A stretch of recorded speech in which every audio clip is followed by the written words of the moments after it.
Yun, idol, sa pagbabalik, mayroon tayong tilapia pili, idol, no? 1, 2, 3, 4 6 piraso, idol, na maliliit. Tama lang. Ginawa ko ganito, idol.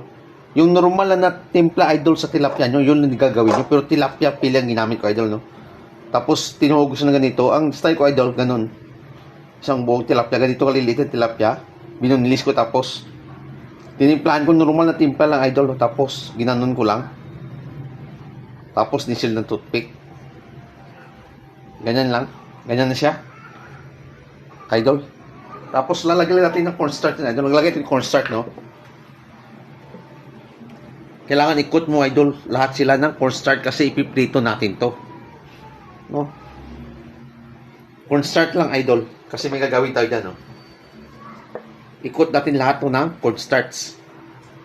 Panakot na lahat yan, idol, na ganyan siya, ipiprito natin, idol, no? Yun, naglagay lang ko ng kawali, idol, yung may mantika, isang bote, tapos binuksan ko yung apoy, no? Kailangan malakas ang apoy, idol. Tapos ito na yung nikot natin ng cornstarch. Bakit cornstarch? Kasi may gagawa tayo ng sauce at hindi tayo magpapalapot ng sa sauce natin. Ito din yung lalapot sa cornstarch natin, idol, no? Pag na-mix mo na yung sauce mo dito sa tilapia pili natin. Pag kumulo na siya, idol, hulog natin dito yung tilapia, no? Piprito natin.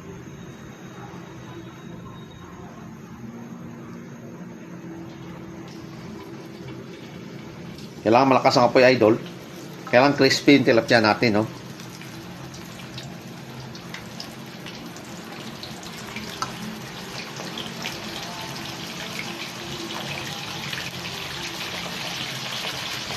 Pag naluto na yun, idol, hanggang sa maluto, no? Tatanggalin natin toothpick, mga idol.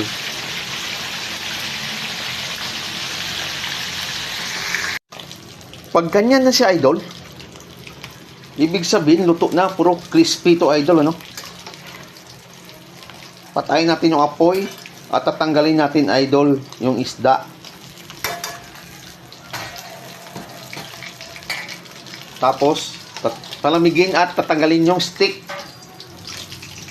At balikan natin, idol, kung anong sauce ang gagawin ko dito, idol, no? Para magiging special naman ang tilapia natin pagdating sa handaan, may birthday ka, may pista sa inyo, pwede mong gawin to, idol, no? Yun, mga idol, nilinis ko na yung kawali natin sa pinagpirtuhan natin ng tilapia. At ito na yung mantika niya, no? Tapos bubuksan ko lang yung apoy dito, idol, kasi magigisa na tayo ng sauce niya, idol.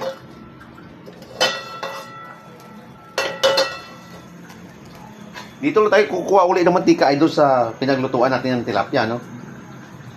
2 or 1 tablespoon, idol, no?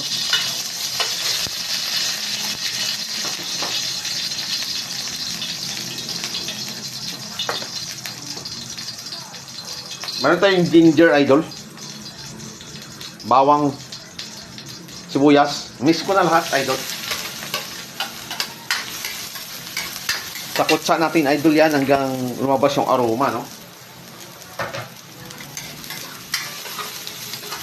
Pag na lumabas na yung aroma niyan, idol, may hulog tayo na sauce.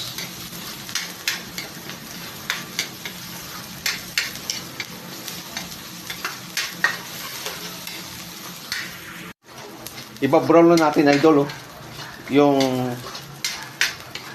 sibuyas, bawang at luya, idol. Pag lumabas na yung aroma, idol, hinaan mo lang apoy at ihulog natin yung sauce ko, idol, na ginawa, no? Sariling sauce ko na to, idol. Gumawa na ko nito. Curry sauce to, idol, na sa wall ko o sa YouTube channel ko, idol. Hindi ko alala, no? Pero alam ko gumawa na ko nito, idol. Ito po yung mahalaga, idol. Mayroon kang sariling sauce dapat ginagawa para kahit anong ulam ang gagawin mo, marunong ka na, idol, ano? Lagay ko dito, idol. Tapos hinaan ko lang yung apoy.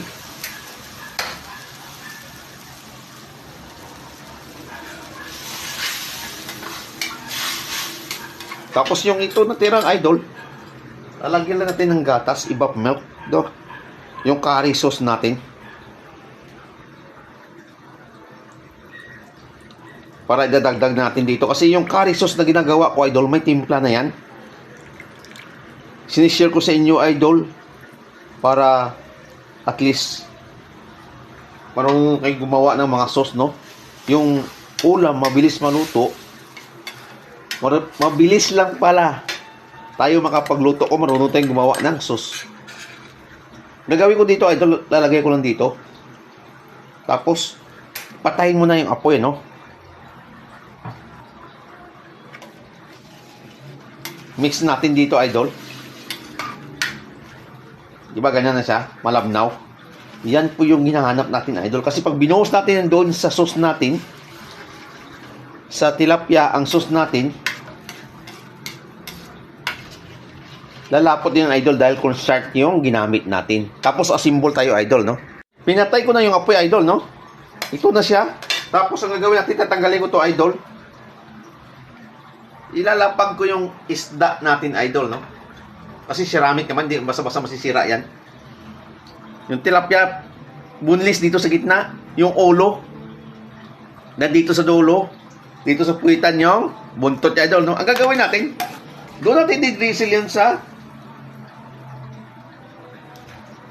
pili natin, idol. Kasi yung ulo, pwede mong pakain sa mga alaga mong aso, kung mayroon kang alagang aso. Kung wala naman, pwede mo sipsipin. So, yun ang isang diskarte ko, idol. Tapos meron akong ginawang, idol, na stir fry na tirang cabbage. Ang gagawin natin, idol, sinopti ko na to. Normal na panggisa, okay lang. May lasa lang sa konti. Lalagay natin dito, idol, para matakpan yung buto niyan, idol.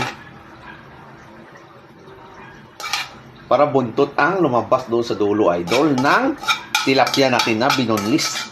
Yun po yung mga diskarte, idol. Natitirang gulay na yun, idol, sa bahay natin.